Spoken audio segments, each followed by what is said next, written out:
Sebelumnya, Assalamualaikum warahmatullahi wabarakatuh. Pada video kali ini, kami akan menjelaskan mengenai serat Dharma Gandul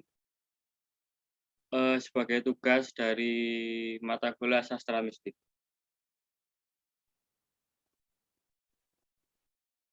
Materi yang akan kami bahas pada video kali ini adalah pengenalan serat Dharma Gandul, kemudian kontroversi serat Dharma Gandul, kemudian perspektif serat Dharma Gandul, dan kesimpulan.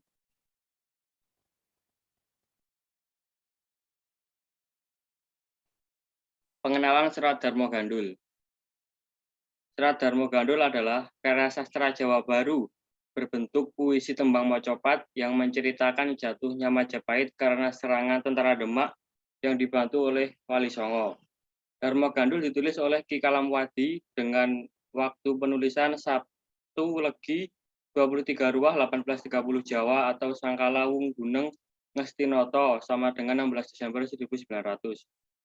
Sebagian ada yang berpendapat bahwa pengarang sesungguhnya adalah Ronggo Warsito dengan nama samaran Kalamwadi, yang dalam bahasa Jawa dapat pula berarti kalam atau kabar yang dirahasiakan atau wadi, yang karya ini ditulis dalam bentuk dialog yang terjadi antara Ki Kalamwadi dengan muridnya yaitu Dharma Gandul.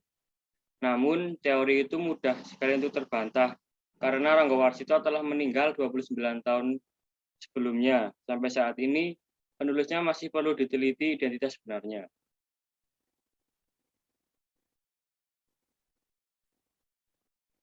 Isi dari serat Dharma Gandul kurang lebih adalah dialog yang diawali dari pertanyaan Dharma Gandul kepada gurunya mengenai kapan terjadinya perubahan agama di Jawa.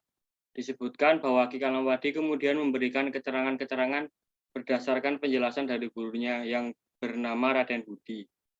Cerita dan ajaran yang diuraikan oleh Ki Kalamwadi memuat berbagai hal, antara lain jatuhnya kerajaan Majapahit, berbagai peranan Wali Songo, dan tokoh-tokoh lainnya pada awal masa peralihan Majapahit Demak. Topik-topik dalam ajaran Islam, serta terjadinya benturan berbagai budaya baru dengan kepercayaan lokal masyarakat Jawa saat itu.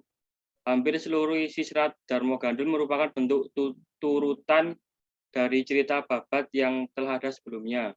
Kitab yang dimaksud adalah Babad Kadiri yang ditulis pada tahun 1832 oleh Mas Ngabehi Purwawijaya dan Mas Ngabehi Mangunwijaya. G.W.J. Drewes, seorang orientalis Belanda, mengungkapkan bahwa Babad Kadiri menyediakan tema utama dan ide bagi penulisan serat Dharma Gandul. Kemudian pembahasan selanjutnya adalah kontroversi serat Dharma Gandul. Serat Dharma Gandul adalah buku yang mengandung banyak kontroversi, terutama tentang pembahasan masuknya Islam ke tanah Jawa.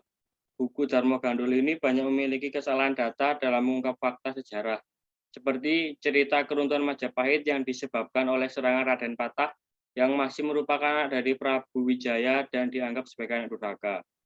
Yang pada kenyataannya Raden Patah hanyalah merebut kekuasaan Girindrawardhana yang sebelumnya telah memporak-porandakan Majapahit.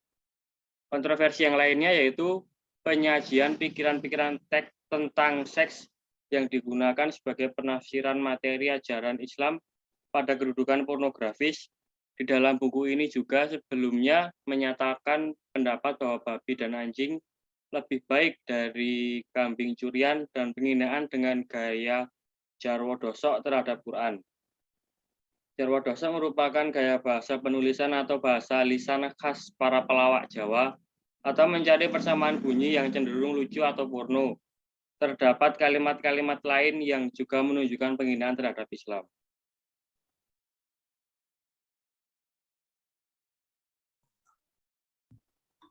Materi berikutnya ada kajian perspektif serat Dharma Gandul. Yang pertama, perspektif lokalitas kebudayaan.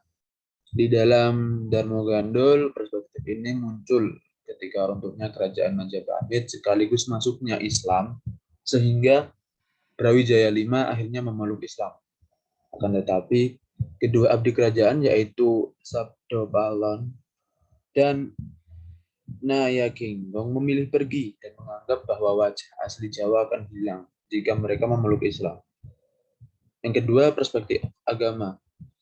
Serat Darmogandol memuat sejumlah ungkapan bernada sufistik seperti syariat, tarekat, hakikat, dan makrifat. Akan tetapi, terdapat pula aspek yang bertentangan dengan Islam. Lebih jauh lagi, terdapat sindiran tajam, berbalut ungkapan vulgar terhadap eksistensi Islam di Jawa. Sebetulnya, hal-hal semacam itu lebih baik dimaknai secara bijak sebagai instrumen kritik bagi umat Islam yang terjebak dalam ritual formalistik agama. Yang ketiga, perspektif kesusastraan. Dunia kesusastraan Jawa pada abad ke-19 sangat semamrek, sehingga bisa dikatakan bahwa abad ini merupakan puncak dari renaissance kesusastraan Jawa yang sudah dimulai sejak abad 18. Umumnya, karya sastra Jawa yang bersifat mistik menggunakan bahasa yang indah dan santun, berisi perpaduan antara mistisme asli Jawa dengan tasawuf. Akan tetapi berbeda dengan Serat Darmogandul yang malah sebaliknya. Kesimpulan, Serat Darmogandul adalah kitab kuno Jawa yang menceritakan tentang keberagaman masyarakat di zaman itu.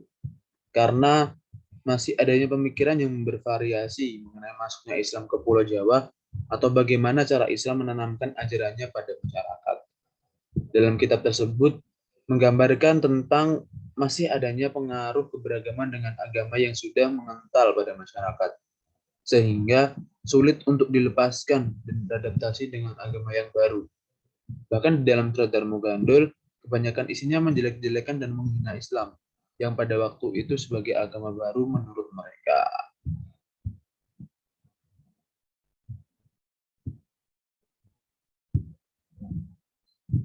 Materi pembelajaran ini dibuat oleh Farhan Fatur Rahman dan Rahmadi Anwar Iswardana untuk memenuhi tugas mata kuliah sastra mistik FIB UNS dengan dosen mengampu Profesor Dr. Istadianta MS. Sekian dari kami. Ada kurangnya mohon dimaafkan. Assalamualaikum warahmatullahi wabarakatuh.